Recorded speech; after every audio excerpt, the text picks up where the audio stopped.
At ito po yung dahilan kung bakit po nakakapasok ang mga virus sa ating cellphone. Dahil po sa mga napipindot natin na link or sinesearch natin dito sa Google Chrome na hindi mga lehitimong website.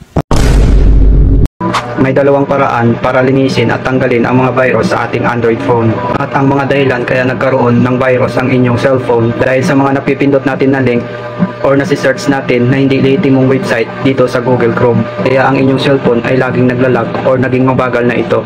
At paano ba natin alisin or tanggalin ang mga virus na ito sa ating cellphone? Pumunta lamang po kayo sa inyong Chrome application and then pindutin nyo lang po ang Chrome. At dito po sa inyong Chrome, pindutin nyo lang po itong tatlong tuldok na makikita po sa upper right side. At pagkatapos ay pindutin lang po natin itong history. At ito po yung dahilan kung bakit po nakakapasok ang mga virus sa ating cellphone. Dahil po sa mga napipindot natin na link or sinesearch natin dito sa Google Chrome na hindi mga lehitimong website. Para maalis na ang mga link and website sa ating cellphone, pindutin lang po natin itong clear browsing data.